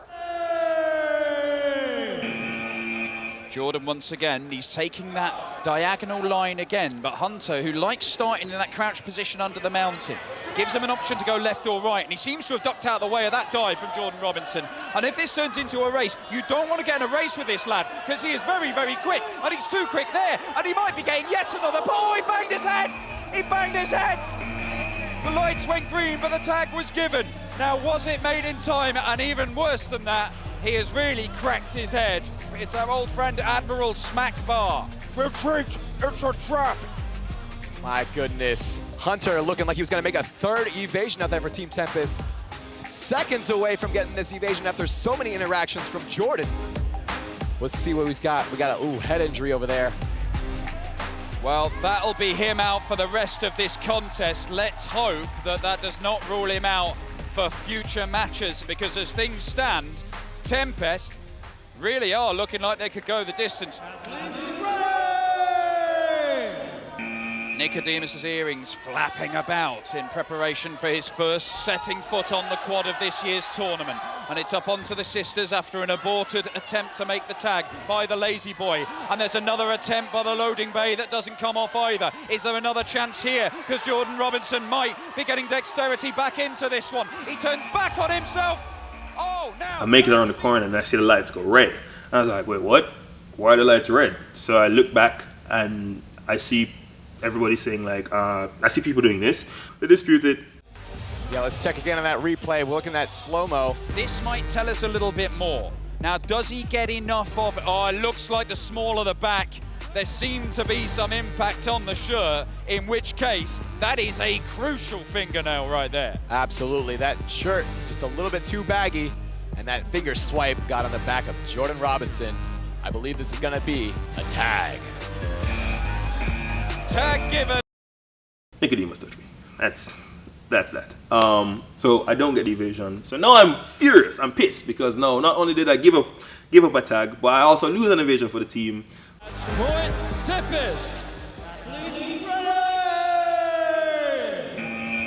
Nicodemus, team captain, starting by the ridge, and decides that discretion is the better part of valor as he heads off to the mountain. A little hop over it after a wait, and Paul does manage to get him. Yeah, a little bit too much of a pause there on the mountain by Nicodemus. Stared at his opponent Paul for a little too long, just enough for him to get that tag right there. A little freezing too much on the top of the mountain, goes for that jump. Enough time for Paul to come around and get that tag right there by the tilted cube. The best Dexterity can do is get back-to-back evasions from Paul Fisher here to force a sudden death chase-off, but Sean Nirenberg is looking to end it before it gets anywhere close to that, as those rangy, lanky legs just stride from platform to platform. And can he get an arm out to make the tag? Well, the little dive under the mountain doesn't work. There might be one more chance. Is there one more chance? No, there is not. And there is still a chance for Dexterity to get something out of this. I got an evasion at the very end. That gave me some confidence because that's what I wanted to do. It was the first time I got an evasion because we had only played one game before, and we played only one game last year, so I hadn't gotten one ever. It gave me some confidence, but I didn't do it in a very strategic manner. And I remember because I was basically just running in circles like a wild man and just didn't get tagged, but there was no strategy, there was no like ducking or dodging or weaving, there was just pure sprint. And I mean, it worked, but of course I'm completely beat. I needed to get 2 in a row to send it into overtime, and I got the first one, but not the second one. And maybe I could have if I would have played smarter and had more energy left for the second one. Evasion. Can he get one more to stop this match point from Tempest? Tempest. Athletes I'll tell you what, you get some serious bang for your buck with this Tempest team. Their first match, they won it 3-2. It's 3-2 right now, and it might not be done yet as Joe looks to close it out. Can he get Paul? Yes, he can. He wasn't in full control for the early stages, but that move through the tilted cube was good, and it was decisive, Fernando. Paul Fisher just didn't have enough in the tank, even though he was getting close to that 20-second mark. It will be a straight shootout for the top of the group and a quarterfinal spot with Apex Sun, and it's down to that tag made by Joe Unruh to get it done. That defeat felt like a real defeat. We thought this was going to be like the easier of our matches. No, I didn't think we'd have an issue with Tempest, just watching their matches from their previous years, but they had some really fast people that apparently had been training for chase tag for a long time but had never competed. So going into the game against Tempest, I felt like there was a lot more pressure on me. I just felt like I have to now. I don't have a choice, but I have to do good. I wasn't very comfortable, and I was, again, a little bit too out of control. There's a lot of things I did wrong in that match particularly. I just remember watching the matches and almost being a little disappointed. The guys were playing very sloppy. They just were not on their game, making dumb mistakes, just running around, not paying attention to where the chaser or evader was. And I think we just fell short of our baseline. I think we were lower than our regular baseline. We still made the match close. I mean, we're still a good team even when we're at our worst, and we ended up losing 3-2 to Tempest. And from that point on, it was do or die. It was either we beat SoFlo, moved on, or we lost and we were out of the tournament again. Everyone was down on themselves after that match, which was the big thing. We needed to find a way to get everyone's mind in the game and get them ready for the next match that is the make or break match. The match was over. We go backstage. Everyone's in such low spirits, and the energy from when the day started to then, like we were at 100 and then just dive bomb. Everyone was so sad and disappointed. I think that's one thing about our team. We have a lot of heroes on our team. Everyone wants to be the person that saves the team. I remember sitting everyone down and just being like, and just explaining strategy and tactics and being like, look, you guys can't do this again. Like, you can't play this way. Like, if you guys lose again, we're out. Like, you have to change. You have to fix this. I remember Tim walks up to me and he says, he said, you can't play like that. He said, you have to do better. Not everyone gets this opportunity to come out here and do something fun and cool, and I knew I needed to do something different, so yeah, I took it to heart and figured, you know what, I can do a little better than this. So I remember, dude, after the Tempest match, because we had maybe like an hour or two before the next match, I got in some sort of mindset that ended up working out really well. The best word I can describe it is stoic. I was just like, not losing. We needed to lose that match because it kind of corrected our mentality. The thing with chase tag is it's a very physical sport, but it's also very mental as far as the strategy and the tactics. But if you're putting too much pressure on yourself or you're not fully in the moment, that's when mistakes will happen, and that's when you'll play poorly. Yeah, so that kind of definitely fueled us because we were expecting to win both matches. After that loss, and after I kind of talked to everyone, seemed like they were like, okay, we're gonna go, and just the mindset changed. We decided going into this match, we need the other players involved more, so that we're not just gas. So that Aaron and I, we don't have to carry the team. There's 3 other players. But then right before we're about to go on, I think the thing that really turned the tide was we all kind of came in for a huddle, said something, got everyone to do like a cheer at once, and once that cheer was hit, it just seemed like the mood shifted. It felt like we were a team again, everyone was rooting for each other, and it felt like we were ready for the match. SoFlo, we actually were able to practice with them in Indianapolis when we were there for one of the Indy meetups. So we're pretty confident for the most part. Dexterity Depot hampered by the loss of their captain. Just 3 chasers into the entire tour. We throw Alex in, who's master at these dives. These dive through the loading bay, through the ridge, through the tilt-a-cute, you name it, this man just penguin slides or just like threads through like it's nothing. And we knew that this was going to be a huge strategy against SoFlo. Seth starting by the ridge, and it's Alex trying to chase him down. Seth heads off, goes over to the sisters, and Alex cuts him across. Yeah, the tag is given, but the lights haven't changed. Head ref thought the tag was made, but it's down to Alex to continue and make sure it is made. I think he's tagged him twice there. Doesn't matter, once is enough. That was a bit of a mistake for Seth. Seth chose to wrap around to the front of the mountain instead of going around all the way to the loading bay. Tags in that match were very good. Something about just like the mindset I was in and just not wanting to be eliminated so early. I was just like, all right, it's time. To this match, the other guys did start first, and they were making their tags, and as the people were making their tags and I'm sitting back waiting for my turn, I was getting more confident because I saw the other guys on the team are actually performing too, so now I can just go out there and be relaxed because it's not all on me. I don't have to do everything. See his head. But can he see Raul Muniz?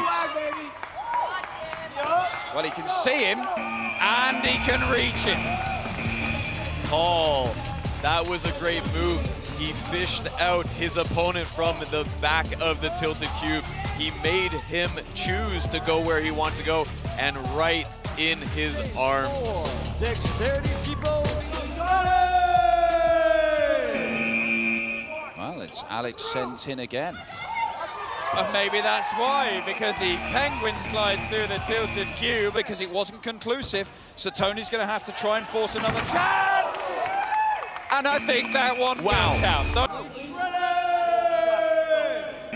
One of these teams gets eliminated, and with it, we'll see the elimination of some incredible athletes. And this lad, Aaron Lucas, I think looks absolutely mustard at this sport. Exactly.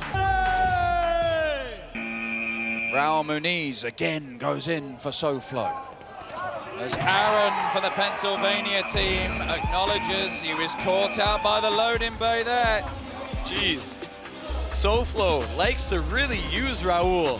This is his third time on the quad this match, but it does not look like he's slowing down. So I definitely knew against SoFlo it was our final match. If we lost against SoFlo, we were out for the rest of the tournament. No chance at Worlds, nothing like that. So I know this is going to be a very, very intense game for both teams because both teams had lost their previous two matches against Sun and Tempest. Dexterity send in Connor, and look at that, launching himself off the chaser's plate. Some real energy, some real vim and vigor from Connor Altman. But Raul Muniz is in control at the moment. Comes back to center control, Connor, and it works out. That's why we talk about controlling the space, controlling the quad, and having that strategy. Don't turn it into a race around the outside. Jonathan sent back in to try and get down Connor. Can he down him, though? Well, he won't down him before he gets away under the mountain, but he will before he gets around the corner of the loading bay. 0-all. We've got another tense one here. It is 0-0 after 10 chases. Jordan Robinson looking to get hold of Alfonseca, and Alfonseca, who does so much good work down low, decides to vault his way through the mountain, and it doesn't work for him. Catches on that bar. Weird choice indeed. Alfonseca goes above the bars as opposed to his consistent below. He tripped up, and Jordan was right there to catch him on his mistake. Chase 12. Dexterity Depot evading. 0-all. We're approaching the stage now where if anybody gets an evasion, it might be the decisive moment. Tony Roth shapes one way, going around the bars, and when he does make the dive, Jordan Robinson isn't there. And he's in open space here. He's got to get some cover. He is in some cover now. Tony Roth is trying to herd him into that open space, but it does not work. And Jordan Robinson does get the first evasion. And there is a howl of success from Jordan, who gets... Gio gets the first evasion. I think that was his first evasion of the whole match, and actually of his, professional chase tag career at this point. Just as he hits the loading bay, the time goes. I was like really happy. Get the first evasion. I remember feeling that it's kind of like a little bit of a weight come off my shoulders, and I'm like, yes, I can evade for the team. So to see him fully on his knees, let out this huge scream of just joy was okay, it's go time. We're in this. Again, they go to Raul. Again, they ask him to perform for them. SoFlo, they trail. And he reaches out, but doesn't make contact. And Jordan looks over his shoulder and he's just jogging here, but he's going to have to turn it on in a minute. Surely! Oh! Chase 14. Sofo. Aaron was very adamant about going in, so with that kind of, I guess, certainty, we ended up putting Aaron in. In comes Aaron to try and get Raul and preserve this lead that the Pennsylvanians have, and he does exactly that. And he points to his teammates. He has his eyes on the prize, and they have their eyes on a spot in the playoffs. Dexterity Depot on the match point now because of what Aaron has done. Aaron used the tilted cube perfectly, juked his opponent into the opening, and took him out. Dexterity Depot evading. Match point, Dexterity Depot. This could wrap it up. Aaron Lucas points to the back of the quad. Is he going that way? Is he going that way? He's pointing everywhere now. He's going one way, and it's the front of the quad. Now Fonseca sets off after him. It's not the cleanest move onto the sisters, but it doesn't matter. That's a clean move through the mountain for Aaron, and he looks for his man, and he's behind him. He is still behind him. He comes through the bars, and Aaron Lucas, once again, Aaron Lucas. What a player, Dexterity. I remember feeling so proud to lose those 2 matches and then come back and then win that one was big for us. Everyone showed up that match. Everyone looked so much better. They were playing smarter, which was the important thing. They were just playing smart. They were using the obstacles. They were using cover. They were cutting when they should have cut. They weren't just running. That's how I felt like our team should have been playing for the whole time at this point. It sucks to say, but I think we needed that loss to Tempest. And the SoFlo match brought us back together and got us back to our feet. We had the tags. We did. I feel like I did my part. Connor just starts bawling. He's so happy. It was so great. Dexterity has gone on for the first time. Let's go! Listen, you guys had so many ups and downs. What changed for this win? We're just being smart. We're just executing our game plan, keeping it clean, and just trying to make the tags. Yeah, same. I mean, I think that second loss was really tough for us, so we were able to recompose and then really focus on our game plan is play smart, and that was the key right there. So, know what we can do, do what we can do. So, right here as well. What happened to him in the first round, devastating, and we can't just let it just go by. So, we had some work to do, and we still have work to do, and we're just going to get it done. Getting that win was huge confidence boost for me. We're making a name for ourselves now. We're not just going out in the first round again. So that felt amazing. Riding that high that rest of that night was just unbelievable. We ended up going and grabbing food. We started talking the strategy about Olo because we finally get to try to have our revenge. From a year prior where Olo knocked us out, we now get our chance to take them on again. We were all confident that we can beat them and we can move on. Are you better at flexing? It's like pretty close. You have actually. flexing tech? I think mine are bigger, you're just better at flexing. Yep. How does that feel? Final day, this is what we were hoping for, this is what we were dreaming for.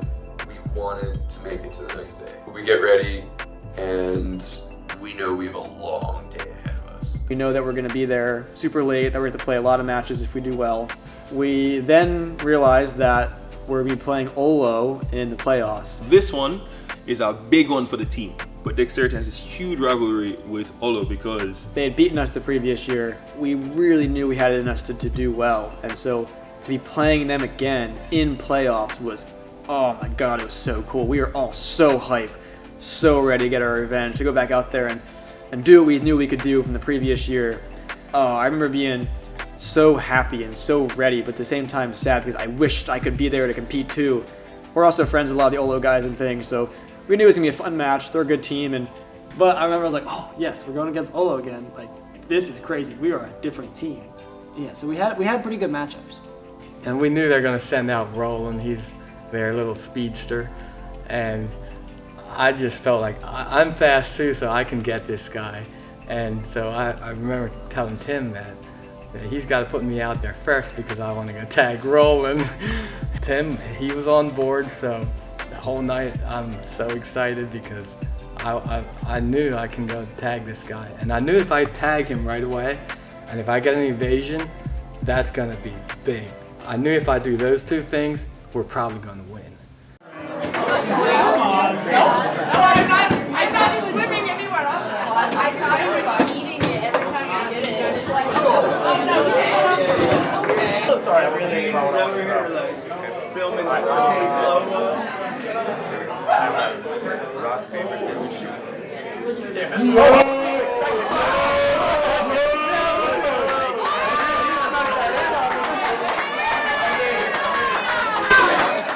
Everyone felt ready. Everyone looked ready. So we're warming up. Paul was really tense. But this one, I don't know why. I've never seen Paul tense before. He was like, a couple times, just like, "You good?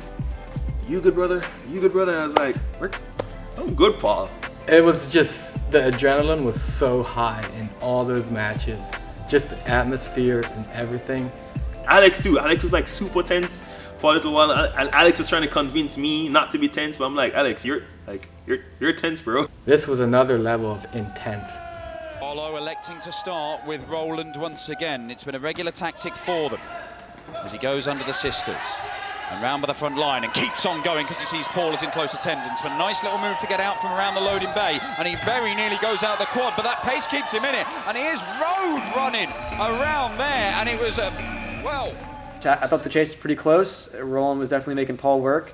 And I'm not going to lie, at one point I was a little nervous. I thought he might have gotten away from Paul. Paul just stuck to his game plan. He did exactly what we talked about. And he ran him down and he tagged him. And that was exactly what he said he was going to do in all of our talks leading up to it. So that was awesome.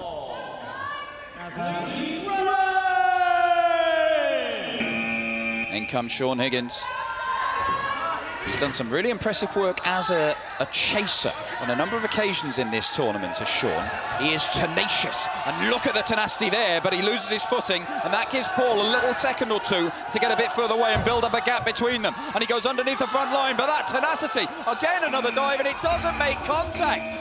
And it must have been so close, that one under the front line. For sure. Paul gets out of it, we're happy. We get our first evasion, we're like, let's go, you know. This is good. This is good momentum. I was feeling a little gassed at that point, but you know, you got 20 seconds. Why you can sprint or do what you need to for another 20 seconds. In comes Fernando with that raptor stance. Thinks about going on top of the tilted cube, decides against it. Can't manage to make the dive work under the mountain. Now can he maintain his composure to force another chance? Loading bay in the mountain, he's not managed to force one yet, and Paul has scrambled back the other way. Superb work from Paul Fisher, who might be doubling up, and does double up. Paul comes out the gate with 2 evasions back to back. Somehow, that was close because this guy was on me for a good bit, and I think there was a couple times where he was about this close, but somehow I got the other evasion. I felt like I'm capable. I felt like I was always capable of that. I just haven't done it. After that second evasion, you could just tell that Olo was like, oh crap. The pressure was on them. And that was how we were with them last year. So it was kind of like a change of fate.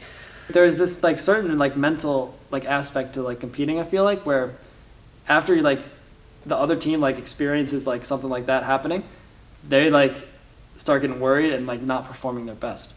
So from that point on, we kind of were in charge of that match. When I went back to the sidelines, I'm like, that's it. You know, the rest of the guys, they can do the rest. I did my part. A lot of the teams in the playoffs tonight have reached the quarterfinals of WCT USA before, but Dexterity Depot have not. It was an early exit for them last year, but they look better this year, and part of the reason is that man there, Aaron Lucas. I was speaking to them earlier. They even told me if Luke is on the quad as a Vader, they are sending out Aaron to match him. They did exactly what they said, and look, it paid off. And then having a dive, but not making it work.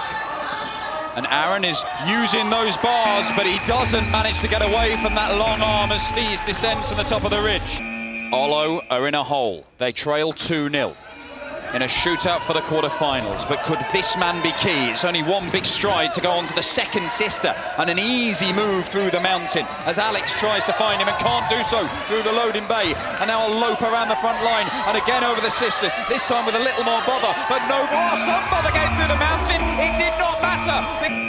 And in comes Jordan, trying to get hold of Steez. It was back-to-back evasions for Paul that put Dexterity Depot 2-0 up. It is not going to be back-to-back for Steez because Dexterity maintain the narrowest of leads. Little bit of a hesitation from Steez. That's all it takes when your opponent is running and jumping into the center of the tilted cube. Textbook move by Jordan right there.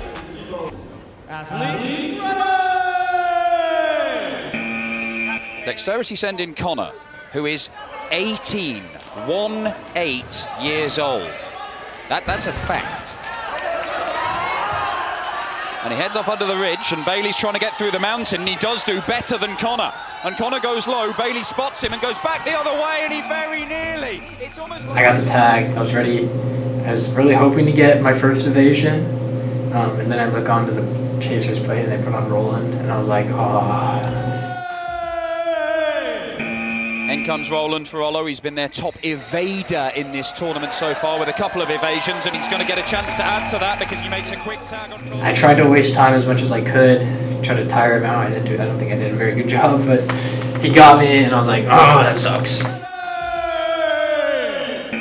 This is some matchup, this. Aaron versus Roland. Roland looking to level the game at 2 apiece, and he is quick, Roland, but so is Aaron, and he stops him before he disappears back under the mountain. Aaron is the guy to send out against Roland. Very good decision by Dexterity team captain Tim. Look, Aaron did not even go up on top of the tilted cube. He juked him. Into the final quarter of this contest. Sean trying to help rescue this for Olo. They are no stranger to tight and tense games. But off goes Aaron over the sisters. It's down low for Sean. And it's a hop out of the mountain and down low for Sean again, but he does not make contact. And Aaron is away. And he stops and waits and waits and waits. Oh! Has he waited long enough? Did Sean wait too long? We are going to DTR. It is no question that that tag happened. It is just about when that tag happened. Now, Sean was in the loading bay and trying to figure out how to make a move. He realized he needed to make one, and eventually he does, and the tag happens just before the lights go green. That is a tag. The lead remains 2-1 Dexterity Depot. However, Olo are on the quad, and Sean has a chance to level the score. What a high-tension moment. Dexterity Depot. Can Sean Higgins produce his first evasion of the tournament this year to level the scores? A scramble under the sisters, and Paul gets him by the front line, and that means that Dexterity have a chance to close it out themselves now. Match point, Dexterity Depot. Show, baby, come on. Steez has to tag and then evade to save his team. It looks like he has tagged. Yes, he has. Paul acknowledges it, and it's a quick one as well. Match point, Dexterity Depot. Aaron makes the tag. Dexterity go through to the quarterfinals. If he does not, we're going sudden death. And Steez goes down low, pops out the center of the mountain. A swing around that pole is a lovely little move. And he swings around the tilted cube, through the mountain beautifully. And Aaron, can he find a way to make a tag? He goes through the loading bay. He's claiming it. Steez acknowledges it. Match point. I got the tag. We're moving on. That's it. We just got our revenge on Olo. It was great, dude. It was such a roller coaster. Coming from being beaten down, losing our captain. We lost 2 matches. We were like down to like the, like in the pits, like we need to win this next match. We win. I remember like almost being at tears at one point because of how proud I was. Like the guys just did so well. Even though I couldn't compete, seeing them do that well was awesome. Pennsylvanians Dexterity Depot, despite losing their captain 2 minutes into the entire tournament, have found their way through to the quarterfinals. Nobody thought we were going to get this far. We're kind of shocked a little bit after everything that's happened.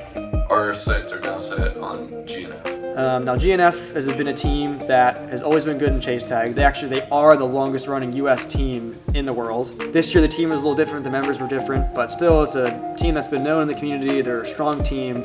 I thought we had a chance, but I don't think most people watching in the stands thought we did because GNF they went to Worlds last year. We got to refocus and keep our game plan and keep going. So we know they are missing a few of their key players from last year. So we knew we had to kind of like focus and like exploit that in some ways. Dexterity Depot from Pennsylvania came through the playoffs to reach the quarterfinals for the first time in their history. The man alongside me got a very close-up view of it. How was that, Fernando? My goodness, these Dexterity Depot guys were strong and hard. GNF captain Jake, a former Knight of Flight. That's an MVP at a World Championship. I did another slip through the tilted cube and got a quick tag on Jake, and then Jake was like, "Man, you're quick, yeah." I was like, "Thank you." Lane Camarada, one of a couple of players that GNF have brought in from another parkour team, unknown. Goes through the loading bay and under the mountain to try and maintain some speed. He's down by the tilted cube and looking to make the strike, and he does exactly that. Lane does have a couple of evasions already in this tournament. Jog around the front line, now some real pace under the sisters there. And again, good pace down low as he exits the mountain. And Jordan has a little swipe and he does not make contact. And there's lots to hide behind the tilted cube, and Jordan gets tangled up in the bars, and off he goes, Lane Camarada. It is a third evasion for him. Undoubtedly one of the finds of the tournament, Aaron Lucas from Etta, Pennsylvania, part of this Dexterity team. He is quick and he's got some serious skills as a chase tag athlete. Sean Law into the action. Just flushes Aaron out, and look, he can't stand out in the front there, but he could, it turns out. Oh, hesitation! Realised he wasn't going to get Sean, but he's managed to maintain really close order. And that's the thing, you don't want to make your attempt too early, because if you don't get there, a better chance might present itself. But he's not really striking, because he's waiting and waiting, and it works really nicely in the end. Well, they were just stood around looking at each other. I was kind of wondering if the tag had been made. Yeah, they were just staring at each other, just who can blink first? Who's going to do it? Who's going to make the move? Who's going to slip up? I go in against who we figured is one of their top guys. We knew that we had to contain Rizzo. We knew that he was going to be just a contender up high. He has tons of vision up high, but on top of that, we knew that he is a veteran, and we knew that we needed to contain him. Aaron has Joe Rizzo in his sights. He goes over the front line, over the sisters, and he really does have him in the sights there. Joe Rizzo unable to get away, and a high five to one of the fans in the crowd for Aaron. I go in and get him trapped into where I wanted to trap him, which feels good, and get a quick tag on him. Jake Migliorata comes in. The man in the cap. Can be an issue if that falls off, but we'll cross that bridge if and when we come to it. Doing some work up high, good foot placement. He's looking steady, but what's the time to strike? It's not now. Aaron Lucas is just keeping him at arm's length, longer than arm's length, and it is a level game we've got here. I felt like I played that backside by the ridge in the loading bay as best as I could. Could see he was getting a little frustrated. I got him to jump a few times when I don't think he wanted to jump, which felt really good. I felt like we were in a good space, which tied it up 1-1. That is the first evasion that GNF have given up in the entire tournament, and it's been earned by Aaron Lucas. Could he double up? He gets through the mountain, and Lane Camarada gets stuck. Oh, what a way to get out of that. They both struggled, but Lane recovered quicker and better with that crawl through the mountain. That is the toughest part. When you crash on the body on the floor, you have to keep your composure, get yourself back up, and make that tag. Otherwise, what is all that for? And Lane, he made that tag. Completed. Athletes ready! Jordan comes in. The scores are tied. GNF, the former world finalist, looking to reach the semis of this for the third year running. But can he get those safe hands on Jordan Robinson? Well, the dive doesn't make contact, but he's up straight away to force another chance. And over in this open space, it's an open air juke, and a juke back the other way. That is superb work from Jordan, but it's not enough to get away from the long arm of Sean Law, who was the man who got that dramatic evasion in the very last chase of a 1-0 win in the group stages against Atlanta. When it has really mattered, he has mattered. Is he going to matter again? He goes cross-court, and Alex is tailing him and trying to find a way through, and makes the decision to go through the tilted cube, and he did it at the very last millisecond. Alex Mosley doing textbook scrambling out there. Hands and feet, jumps into the tilted cube, makes that diving low in between those bars, secures the tag for Dexterity Depot, keeping it alive. 14. Wait, now over the sisters. Oh no, but he couldn't get going quickly enough. The semi-finals are within touching distance. And it is Joe Rizzo who goes round the outside. There's a little stumble there from Aaron Lucas, but good scrambling work still doesn't get him close enough to make the tag. It is not over yet. He anticipates him going around the ridge, but he isn't there. And Joe Rizzo is there by the lazy boy. So I go back in. I am getting a super late tag on him by diving through the lazy boy again. I jump in a lazy boy and without hesitation just dive through the top. I don't try to set anything. I'm just like, I gotta go get the tag. Everybody goes nuts. It's one of the coolest feelings I've had on the quad where everybody's just like cheering, going crazy. They can't believe what just happened.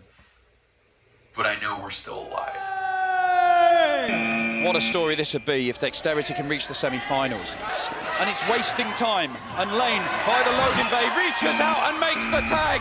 And the tag is made with a second and a half left on the clock. And we go to sudden death. It is longest evasion wins. In sudden death, how it works is the team with the longest evasion time wins.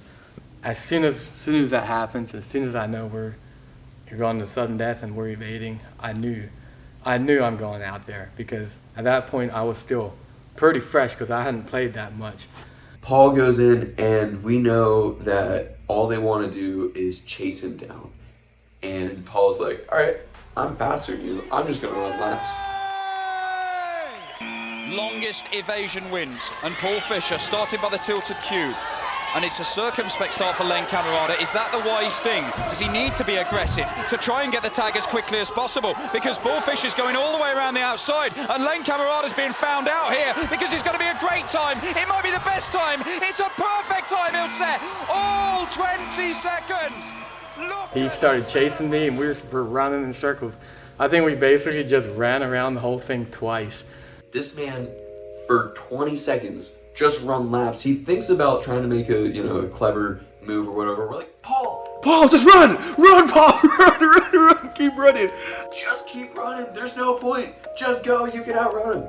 I remember going around the corner. I'd round the corner towards the end, and I'd hear the crowd cheering because it was overtime. And every time I round another corner, I hear the crowd get louder. So that was kind of cool. You know, it kind of I don't know. It kind of gave you energy in a way. That was probably one of my favorite moments of the whole match. Getting an evasion in sudden death is huge because that makes the other team have to get an evasion to keep the game going. If they don't, they're out. I think this was the first point where Gio stepped up and impressed us and just became our clutch player. And I go on the starter plate and I just think, dude, you have one job. Nothing else matters in the world right now. Just slap this man. Get the tag, get it done. Jordan, so eager he nearly had a false start there. He has got the full 20 seconds to make the tag, but Sean Law must evade here just to take us to another round of sudden death chases, and that's not going to happen! GNF are defeated! Dexterity Depot win it in sudden death! Team captain Tim Dexter is still wearing the sling from dislocating his arm in their very first match, and his teammates have carried them through. Everybody's on our side at this point. Nobody knew that this was possible. But we're moving on. We're going back up against Apex Sun. I think the one thing that our team did really well across the whole tournament was between each match, no matter what it was, whether it was from our lowest point to our highest point, we were able to regroup, recalibrate, reload, and get ready to attack again. We were the only team in the top 4 that didn't go to Worlds last year. This is kind of crazy. This is the rematch, and we did pretty good, even without Tim, because Tim went out on the second match the first time, and we could have had him, Going against Apex again we knew it was gonna be a battle, we knew it was gonna be a war, we knew we were going against one of the best teams, and we knew what our strategy was, we knew what our game plan was, so it was just a matter of going out there and executing. As a team, I felt confident. I knew if I can go in there and do my part and do what I'm capable of doing, we can win this game. Dexterity go with Paul, the hero of the quarterfinals. He produced a 20-second evasion in sudden death to see off GNF, but he... In comes Alex, trying to get hold of Max, and there's a dive through by the ridge, but he can't get him there, but he does get him a second time. I'm not team captain Devon, and Devon sets off around the outside, and he made that look very easy. Just seemed Jordan's turn to get on the quad in this semi-final. And he goes straight to the centre just to try and see where Devon goes. Well, in the end, all it's done is waste some time as Jordan struggles to get through the mountain, and Devon's quite happy to set off under the sisters. Now well, I thought he was going to put on some pace. He threatens to go back and then carries on the same way. A slide through the loading bay doesn't pay fruit. That was Devon's first evasion of this tournament. It means that every single member of this Apex Sun team has picked up at least one evasion. An illustration of how well-rounded they are, how they trust every single member of this team. And Devon's looking to add to that, and he goes high while Aaron's dive is nowhere near him. Superb work from Devon. Did he anticipate the dive was coming? Because he's doubled up, and that is magnificent. Even Aaron applauds that. Incredible. We go down 2-0. He evades me with a super clever play that I've never seen anybody do. I went for the dive through the ridge, and he conks over top of the ridge table. Jumping over the bench. That was incredible. Well, Apex Sun have already raced to a 2-0 lead. They were the underdogs, they were the outsiders, Dexterity, and Paul manages to make the tag to bring this run to an end for Devon. But it is a long way back against a team who have not been evaded once in this tournament as yet. Athletes ready! Well, Paul has been Dexterity's best bet for picking up evasions in this tournament. He's got 3, as well as that brilliant sudden death effort against GNF. And he goes under the sisters, and Damien can't get there. And it's the pace that's helped him out there. And it's a race around the outside, and Damien is struggling. Damien is struggling, and it is going to be the first evasion that Apex Sun concede. Oh my! Even just slowed down and walked at the end. Wow, what a move. He was controlling the tempo the whole time. He had his eyes on Damien. He knew exactly where Damien was, and he reacted. That is a incredible evasion. Evading 2-1. It's the old Usain Bolt celebrating before the finishing line from Paul Fisher. In comes Santos Cerrone. He has really stepped his game up this year for Apex Sun. He's been one of their main guys. Looked like he was trying to make a tag with a foot there, and that doesn't work, but that one does. Halfway through, only 1 point in it. Apex Sun have been shown there is a chink in the armor. They can be evaded. It doesn't happen very often. But you've got to stop them piling on more points, and Santos with some lovely strides over the sisters and round that far corner, and he goes away under the mountain. The swing from Jordan doesn't make contact, and Aaron comes in. He's been one of the stars of this Dexterity team, but he's up against one of the stars of this Sun team, Santos, who now has 4 evasions to his name this weekend in Arlington, Texas. And he's shimmying and shaking and then sets off, and there's a dive that I don't think makes contact, and Santos goes back into danger there, but he was hoping the clock would save him.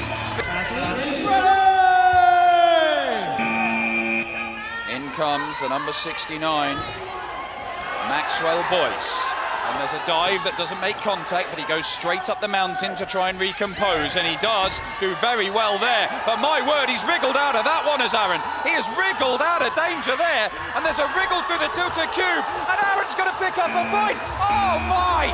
What an incredible piece of work! It looked like that was going to be a tag about 7 seconds before the lights went through. I actually slip at the Lazy Boy, which honestly I think was the best thing that could happen, because that forced him to make a move, but also forced me to get back up and take off. So I slip, everybody's like, crap, he's done. I take off, run again, and end up surviving somehow. He gets and tries to corner me back at the tilted cube. As he dives through, his arms get stuck on the bars as I go to get away, and I like tripped, so I had to jump on the bars that are on the outside of the sisters, which all the announcers are going crazy at this point. I'm going crazy because I'm like, oh my gosh, we're down 3-1, and I might have a chance to bring us back within 1 point.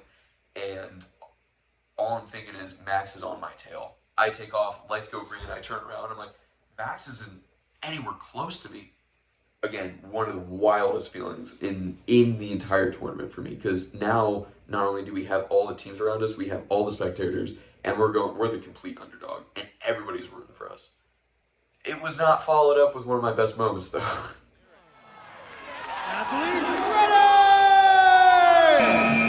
Despite injuries to key players, despite going behind, this Pennsylvania team did not know when they're beat, although I think Aaron kind of conceded that one as he just stood there and watched Max just prod him in the shoulder. I mean, Aaron was watching his opponent, indeed. He was watching as Max just simply stuck his hand right on out and had that simple tag. Apex Sun. 4 chasers remain. There is only 1 point in it in this thriller of a semi-final. Apex Sun hold the advantage as Max goes under the front line and off towards the tilted cube. Paul is really close and Paul is really quick as well, but look at the pace there for Max to get away from him. And it's another weave around all those little gaps. Superb work and a dive! The one tag I got was down to 19 point something seconds, and I dove and I tagged him, and the green light comes on. They said it was an evasion. He comes walking back to me, and he said, he said, "Did you tag me?" And I said, "Yeah, I tagged you." And they gave us the tag, but the other guys decided not to challenge it because I guess they were also confident that. Athletes ready! Bear Schneider comes into the action and drops down into the mountain, and well, the tag was not given, so he didn't make contact, but he will now because Paul loses his footing and is just lying there on the ground waiting to be tagged. And now Apex Sun are on the verge of setting up a meeting in the final with their sister team, Apex Moon. We are down to match point for Apex Sun. Unfortunately, Paul seemed to have clipped his toes on the right tray. That mistake cost him. Athletes ready! Jordan needs to make the tag. And Jordan does make the tag, and he makes it very quickly. And this would be some fairy tale stuff if Dexterity can get out of this one and win the game in sudden death. They need to evade, force sudden death, and repeat the heroics that they had in the quarterfinals against GNM. In comes Damien. He was evaded earlier by Paul. Surely he won't be evaded a second time. If he does, this game is still alive. But there's a dive and it doesn't make contact. Jordan somehow wriggling out of that one. There's a slap looking for the hands. That doesn't make contact. This might happen, you know. This might happen. This is happening. It is. Oh my word. What a match. Jordan with the tie. He went for the leg, he went for the hand, there was a stumble, and Jordan somehow... And I look behind me, I don't see him. Then I see him at the ridge. I look over at the screen, and I see it's in the 19. And I see the timer, I see the guys, and they're like, run. And I was like, wait. I look at the timer, and I see it go 0.6, 0.7, 0.8.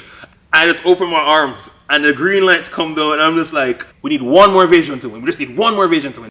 We're over the moon. We're now tied up 3-3, which is something that nobody's ever done against an Apex team. It was intense. Like you could hear a pin drop in that room. It was so intense, so cool. Tim tells me I need to go in and get the tag for the Sun Death. So I go in against Santos, and dude, I had nothing left. I put it all out on the table. And earlier on in that match, you can see me just like collapse as I go underneath the front line. How long can Santos Terrones remain untagged? Aaron is very, very quick, but he pulls out of going after him there. But he's going to go for him here. Has he got the pace to make the tag? No, he hasn't. And Santos is racking up a really, really good time here. An excellent time. Maybe an unbeatable time, because it's round by the ridge. No tag given. Oh, no. Acknowledged. But we are so close to the 20, it may not make that much difference. We're going to have to wait for the official time. But this is... I end up getting the tag, but it was very late down the road, unfortunately. I just had nothing left. Impossible. Seems like Dexterity's chance has to be an evasion.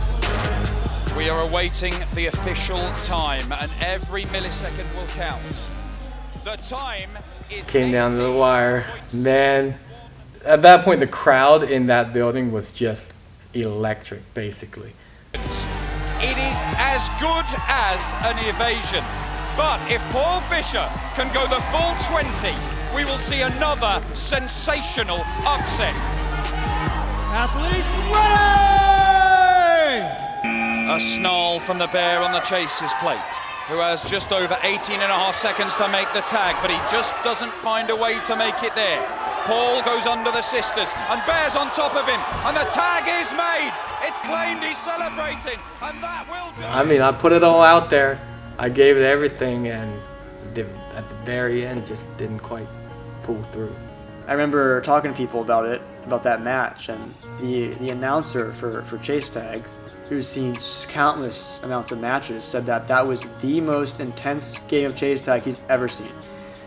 So it just that just speaks volumes to what that match was like and what the energy was like in that room, and it felt like a win. But we weren't done yet. We still had our third place match against Now Hollywood, which also then set up a face-to-face in the finals against the Apex team. So we're leaving with our heads held high, but nothing left. I mean, I'm all bruised up and sore, and we go back and try to play one more match against Hollywood, and they had played one less game than us and had a lot more rest, so I didn't think teams weren't fair. Then we go against Hollywood and they smack us. Like, we lose 4-0. We get destroyed by them, which was wild. We did get beat pretty bad, yeah, so. We were really just beat too. I feel like next year if we're up against Hollywood, we might have a better shot if we're a little more fresh. And I really, it sucked, but at this point, like, we already had our win. We already almost beat Apex Sun. On top of that, you could tell Apex Sun had nothing left either when they went up against Apex Moon. We wrecked them and basically gave Apex Moon a little bit of an easier ride. We ended up 4th in the world after coming in as a complete nobody. Nobody expected anything. We lost our captain in the second chase of the entire tournament and went on to then to win all these matches and take 4th. Our team is really good, and then we proved that this year. So hopefully we'll get a chance to play them again in the future, and we'll show everyone that we can beat them. There was not a better way to end this whole week. It was sad. The event was over. The event was so cool. The whole trip was so fun. Getting injured sucked, but I think it made our team story. Like, we lost our captain. We lose one of our best players. We still go out there and do so well. This whole thing is a true underdog story. We're this team that lost first last year. We come back in. No one really knows who we are. No one knows what we're capable of. We lose our first 2 matches, and then we win 3 in a row. We get to the semifinals. If people didn't know who we were, they know who we are now. And we're going to continue to go out there and make a name for ourselves and push the sport of Chase Tag. And you can definitely expect us to do really well in the future. And we're here to stay.